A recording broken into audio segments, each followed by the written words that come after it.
For as long as I've been a teacher of Torah, I've also been a teacher of teenagers. My first job was actually as a bar mitzvah tutor, and I started at the age of 12. It's actually kind of a point of pride for me that before I was even called to the Torah as a bar mitzvah in 1993, I was teaching others to read from it. In rabbinical school, I spent a number of years teaching at a wonderful Hebrew high school program in New Jersey. And here at Sherith Israel, a highlight of my time here has been that I've spent a lot of hours in those classrooms with our high school students. I love it. And I find it really, really liberating. So when I'm with adults, there are times in which I really have to choose my words rather carefully. But with teens, I am a lot more unguarded. I'm honest with them about what I think about God, about what I think about when I should be praying, and I'm honest with them about the personal failings that led me to seek out a faith that could strengthen and refine me as a person. Honesty is one of my best teaching tools.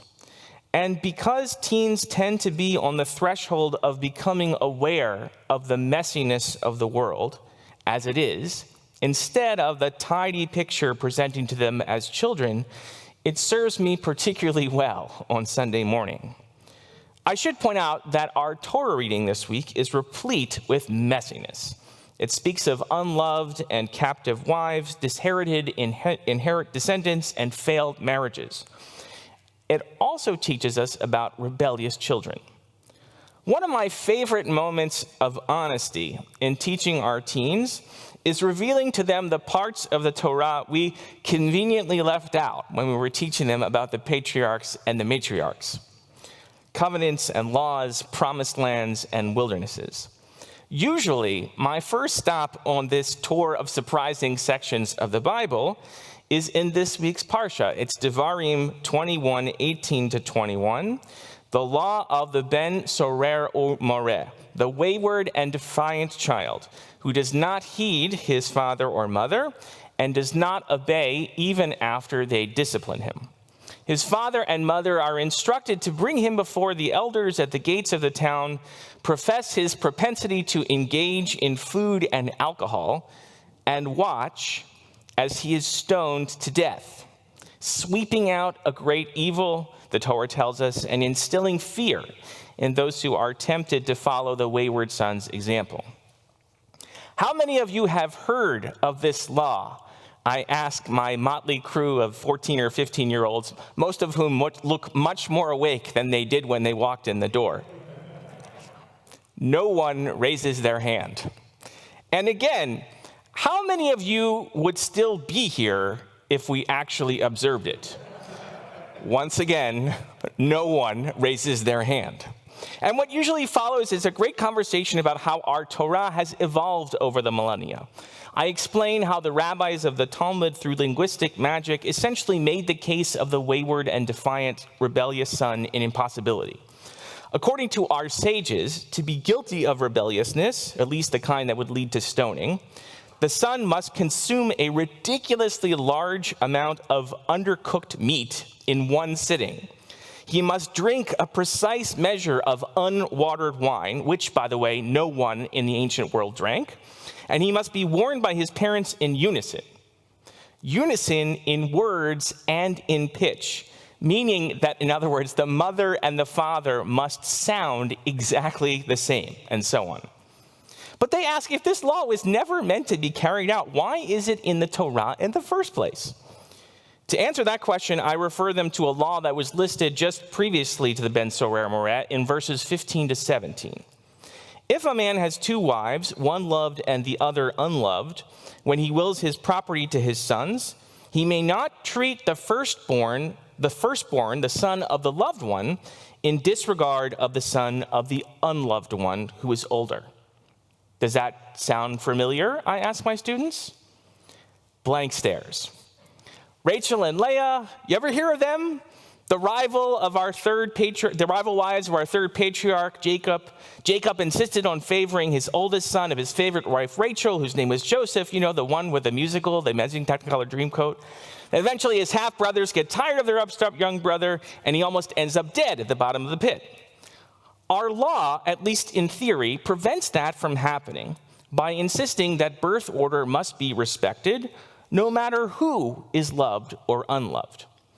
Deuteronomy is teaching us that we can learn from our past, from Genesis. But in the case of the rebellious son, what has the Torah learned from the past, my students ask me?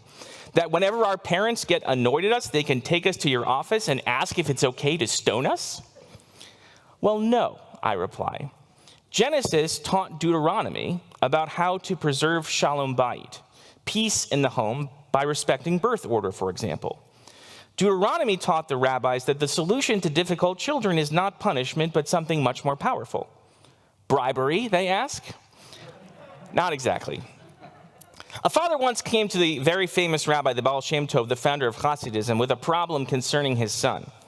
He complained that the son was forsaking Judaism and morality and asked the rabbi what he should do.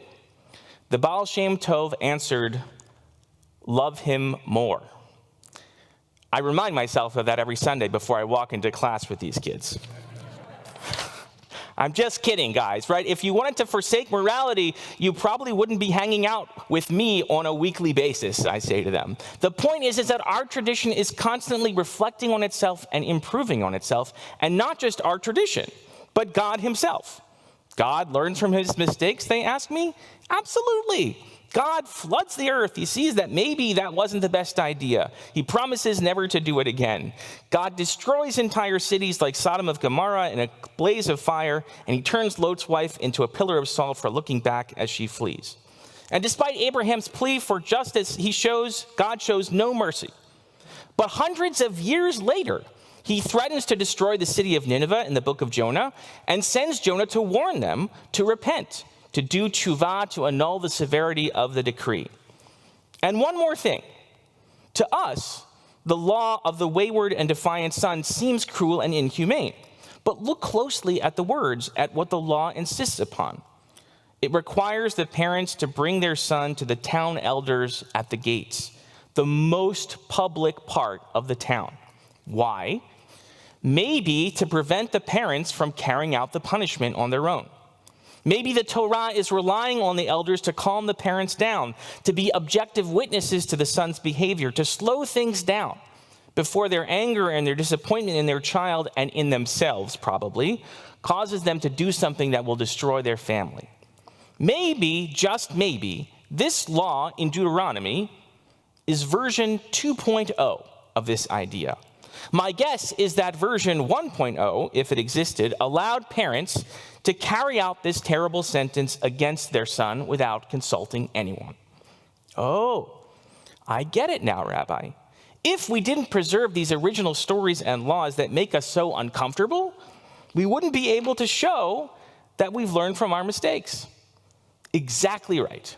Exactly right, I say. 10 points for Gryffindor, or Grossman, or whatever. Because they force us to reflect on what our Torah teaches us today in relationship to what it taught us yesterday. And because they give us a chance to reflect on how tradition might evolve for a better tomorrow. But in order to do that, we have to be honest with ourselves about what's in this book. And we have to be honest with each other. And we can't leave any parts out just because we don't like what they or understand what they say.